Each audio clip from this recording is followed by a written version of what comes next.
Yes, there are things we can do. And the reason we don't is because even if you did try and reflect on that, because the underlying intention that fueled that reaction is subconscious. So all of the reflection in the world isn't going to get you there. It's really hard to get you to your own subconscious material. Once you learn a strategy to do that, it makes it easier once you're familiar with the process. But for most people, they don't even realize that anything subconscious is going on, much less 90% of their functioning, right? So one of the reasons we, as adults, especially in midlife, start to recognize that how we react to things no longer makes sense is because in the first, call it 10 years of life, when we are assessing the world, how does the world work? How do I work within the world? Not only my immediate world, but more globally. And that's based on what we have or haven't been exposed to. And the way we're designed as human beings, brain and body, to operate is to optimize our survival mentally, emotionally, and physically. So we're constantly assessing what's happening in our world and deciding, how do I optimize getting those needs met, those basic survival needs met. Now, as children, we're also very dependent in the adults in our lives. So in many ways, we are powerless to manage our world in an independent sort of physical way.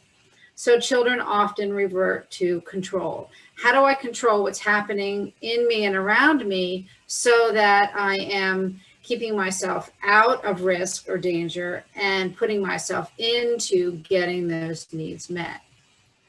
So that those become the strategies that turn into the subconscious beliefs, the tapes. I call them tapes. So those tapes are running in your head over and over and over, basically saying this is how you survive. In addition to that, every behavior, feeling, and thought is derived from one of those core beliefs. So we don't create our own thoughts, feelings, and behaviors independently. Our core beliefs are triggered by something in our world, and they generate every single one of the thousands of thoughts, feelings, and actions we have throughout a day. So when we go about trying to reflect, as you mentioned earlier, on why we thought something, felt something, or chose to act on something in ways that were not congruent with who we are as adults, it's because those old tapes are still running. And you're no longer 8 years old. And you're no longer living at home with adults taking care of you, hopefully. And you are an independent adult who has had a lot of success in your life. And so naturally we think, well, I can figure this out, right? I can think my way out of something that I've felt my way into, which we cannot do.